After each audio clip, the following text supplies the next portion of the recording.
হে everyone, আসসালামু আলাইকুম। সবাই কেমন আছেন? Welcome to my channel. আজকে আবার নিয়ে চলে আসলাম আপনাদের জন্য নতুন একটি ব্লগ, স্টাডি ব্লগ।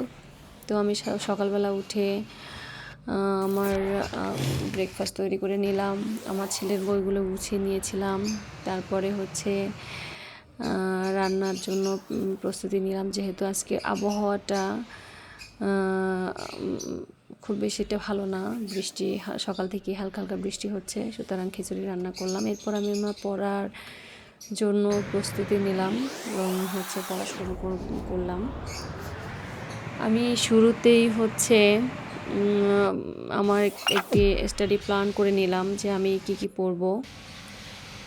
তো স্টাডি প্ল্যান করার পরে সেখান থেকে হচ্ছে সাবজেক্ট বিশেষ করে হচ্ছে আমি প্রতিদিনই আমার পড়াশোনার মধ্যে যে বিষয়গুলো রাখি সেটি হচ্ছে সর্বপ্রথম ইংলিশ, তারপরে হচ্ছে আমার স্ট্রং পয়েন্ট যেগুলো সেগুলো রাখি, ইংলিশ, ম্যাথমেটিক্স, বাংলাদেশ বিষয় বলি, বাংলা, ইন্টারন্যাশনাল অ্যাফেয়ার্স এবং জব সলিউশনসটা রাখার চেষ্টা করি।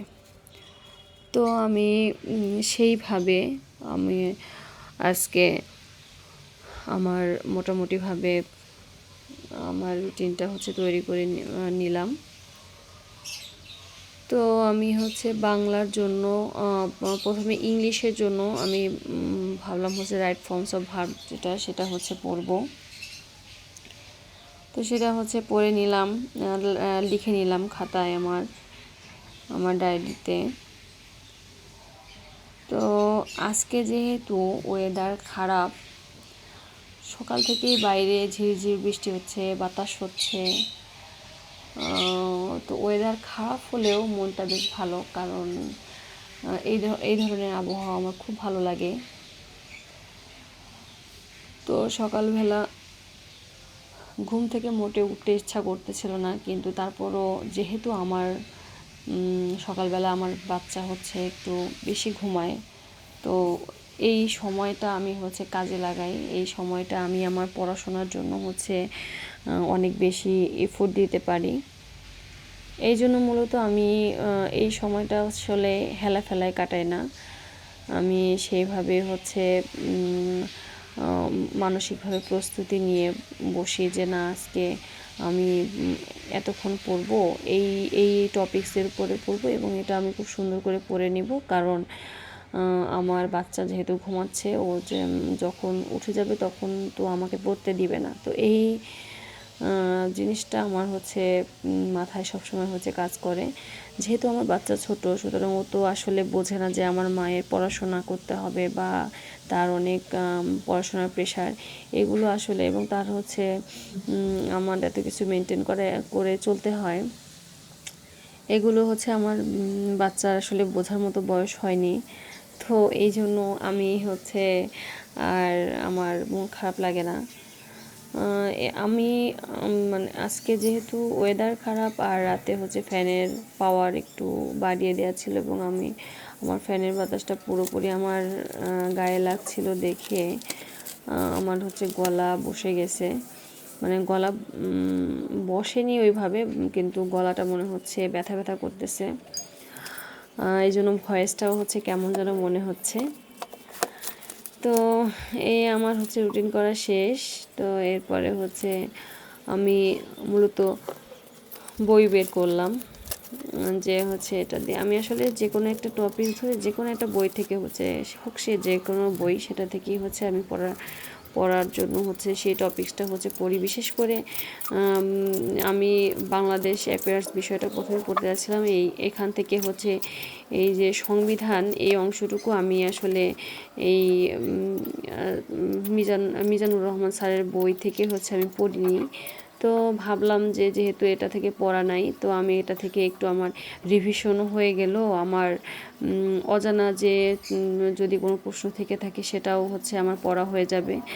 তো আমি সেটাও দেখে নেব এখান থেকে। এই জন্য হচ্ছে আমি মূলত এই বইটা থেকেই পড়া শুরু করলাম। তো সংবিধান থেকে আমি যেহেতু হচ্ছে সংবিধানের এখন মোটামুটি হচ্ছে কিছু কিছু বিষয় হচ্ছে চেঞ্জ হয়েছে, সেই বিষয়গুলো বাদবাকি বিষয়গুলো হচ্ছে আমি দেখলাম যে না, আমার মোটামুটি অনেক কিছুই আমি হচ্ছে এখনও আমার মনে আছে বা আমি হচ্ছে পারতেছি, যেহেতু বেশ কিছু গ্যাপ ছিল আমার। এই বিষয়গুলো হচ্ছে আমি যেহেতু আগে পড়েছিলাম দেখে আমি রিসেন্ট এগুলো হচ্ছে পড়া হয়নি।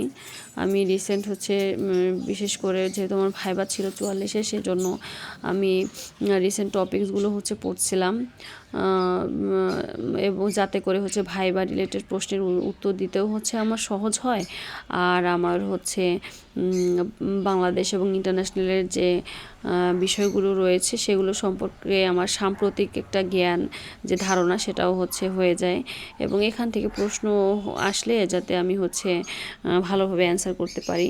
যেহেতু সাম্প্রতিক বিষয় থেকে প্রতিবারই প্রিলিতে প্রশ্ন থাকে, রিটেনে প্রশ্ন থাকে এবং ভাইভাতে প্রশ্ন জিজ্ঞাসা করা হয়, তো সেইভাবেই হচ্ছে আমি আমার প্রস্তুতি নিচ্ছিলাম। তো আমি হচ্ছে সংবিধানের যে সকল বিষয়ে আমার হচ্ছে একটু প্রবলেম মনে হচ্ছিল, সেগুলো হচ্ছে একটু ভালোভাবে, মানে একটু খুঁটিনাটি বিষয়গুলো ব্যাখ্যা টেখ্যা এরকম কিছু যদি থাকে সেগুলো হচ্ছে দাগিয়ে পড়ছিলাম। তো সংবিধান থেকে আসলে আমাদের পড়ার বিষয় রয়েছে অনেক কিছু, বিশেষ করে সংবিধানের হচ্ছে যে টপিকস রয়েছে সংবিধানের, মূলত হচ্ছে কবে হচ্ছে সংবিধানের এই যে কিসে কোন হচ্ছে আদেশের মাধ্যমে যে অস্থায়ী যে আদেশ জারি করা হয়েছিল, তার মাধ্যমে যে সংবিধান প্রণয়নের প্রস্তাব, এবং হচ্ছে সংবিধান কবে হচ্ছে জাতীয় সংসদে সংবিধান হচ্ছে কবে গৃহীত হয়, কবে কার্যকর হয়, এ সকল বিষয়ের উপরে না আসলে ভালোভাবে পড়াশোনা না করলে মনে থাকে না, আসলে প্যাচ লেগে যায়। যেহেতু কাছাকাছি অনেক প্রশ্নগুলো সামান্য একটা ওয়ার্ডের হচ্ছে ডিফারেন্সের কারণে অ্যান্সারটাই পুরোপুরি চেঞ্জ হয়ে যায়। এই কারণে আর সংবিধানের এখানে হচ্ছে যে নকশাকার, রূপকার, তারপরে সংবিধানের হাতে লেখা সংবিধানের লেখক, সংবিধানের অনুচ্ছেদ, সংবিধানের ধারা, তারপরে সংশোধনী, প্রস্তাবনা, আসলে এই বিষয়গুলো হচ্ছে যেহেতু সংবিধানে 153টা ধারা আমাদের হচ্ছে সবগুলো না জানলেও চলবে, তবে যে সকল ধারা রয়েছে যেগুলো না জানলেই নয়, সেগুলো হচ্ছে খুব মানে ভালোভাবে পড়তে হবে এবং বারবার পড়তে হবে।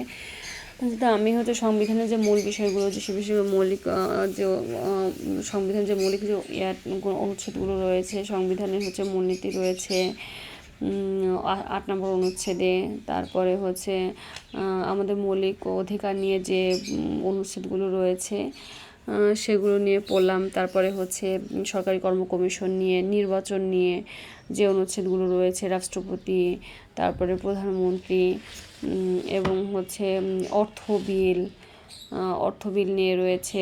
এইগুলো জরুরি অবস্থা, জরুরি যে বিধান, তারপরে হচ্ছে মহা হিসাব নিরীক্ষক ও নিয়ন্ত্রক, এটাও হচ্ছে দেখলাম। তারপরে হচ্ছে সুপ্রিম কোর্ট সম্পর্কে রয়েছে, সুপ্রিম কোর্ট সম্পর্কে হচ্ছে আমাদের ভালোভাবে জানতে হবে।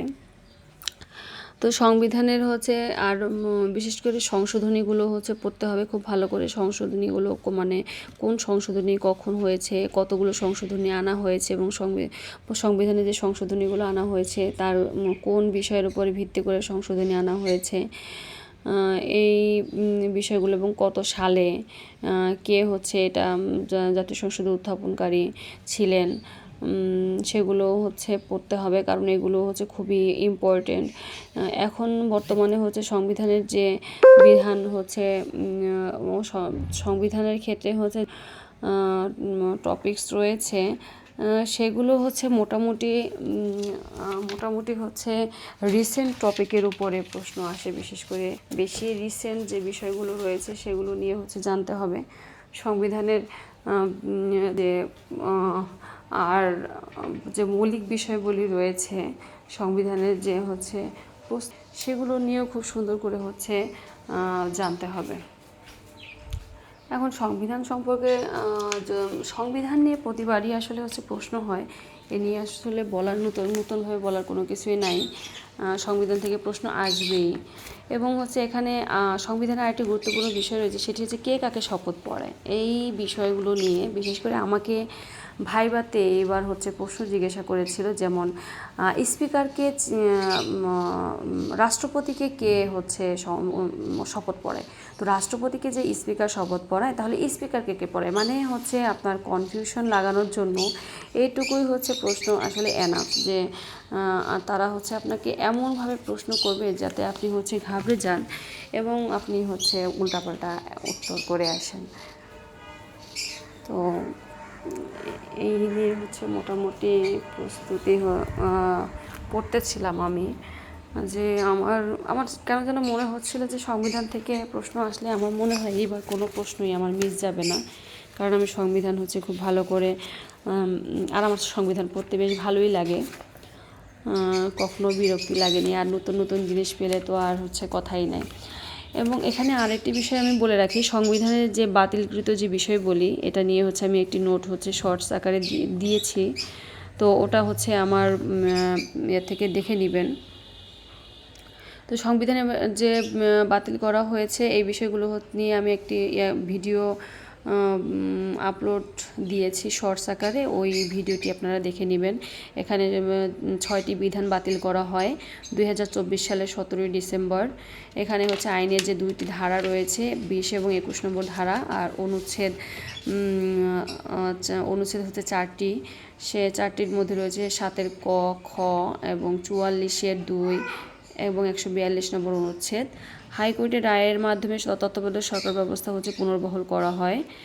আর এই বিষয়গুলো নিয়ে আমার হচ্ছে তত্ত্বাবধায়ক সরকার ব্যবস্থা পুনর্বহাল ছাড়া হচ্ছে গণভোটের বিধান পুনর্বহাল, বিচারপতিদের অপসারণের ক্ষমতা হচ্ছে সংসদের হাতে যে ছিল সেটা বাতিল করা হয়। এরপরে হচ্ছে অসাংবিধানিক যে ক্ষমতা রয়েছে, সে ক্ষমতা দখলকে হচ্ছে রাষ্ট্রদ্রোহিতা ঘোষণা করা হয়েছিল। অসাংবিধানিক যে হচ্ছে যে হাইকোর্টের ক্ষমতা হ্রাস সংক্রান্ত রায় বাতিল করা হয়। সংবিধানের মৌলিক কাঠামো পরিবর্তনের যে বিষয়গুলি, এটা নিয়ে। তো আজকের মতো আসলাম, এখানেই হচ্ছে বিদায় নিতে হচ্ছে, যেহেতু আমার বেবি উঠে গেছে, আমাকে এখন হচ্ছে যেতে হবে। সুতরাং হচ্ছে সবাই আমার পাশে থাকবেন, আমার চ্যানেলটিকে সাবস্ক্রাইব করবেন, পাশে থাকা বেল আইকনটিকে হচ্ছে প্রেস করবেন, যাতে করে এরকম সুন্দর সুন্দর ভিডিও আপনাদেরকে হচ্ছে আপলোড দিতে পারি, এবং আমাকে উৎসাহিত করবেন যাতে আমি আপনাদের একজন সহযাত্রী হিসাবে আপনাদের সাপোর্ট দিতে পারি, আপনাদের যাতে আপনাদেরও উপকার হয় এবং আমারও উপকার হয়। আমি প্রতিদিনের আমার এই পড়াশোনা এবং হচ্ছে স্ট্রাগল সব কিছু মিলিয়ে হচ্ছে আপনাদেরকে উৎসাহিত করতে পারি। আপনারাও যাতে হচ্ছে আমার মতো করে এগিয়ে যান, কেউ কখনোই হচ্ছে নিজেকে দমিয়ে ফেলবেন না, আশাহত হবেন না, কারণ কখনোই আশাহত হওয়া যাবে না, মানুষ আশায় বাঁচে। সুতরাং আমাদের আশা করে যেতে হবে, চেষ্টা করতে হবে এবং চেষ্টা অনুযায়ী কাজ করে যেতে হবে, এবং তাহলে সফলতা একদিন আমাদের কাছে ধরা দিবেই ইনশাআল্লাহ। তো সবাই ভালো থাকবেন, আমার জন্য দোয়া করবেন, আর আমার পরিবারের জন্য দোয়া করবেন সবাই। আর সবাইকে হচ্ছে বিদায় জানিয়ে আজকের মতো হচ্ছে আমি আমার ব্লগটি শেষ করতে যাচ্ছি। তো আল্লাহ হাফেজ।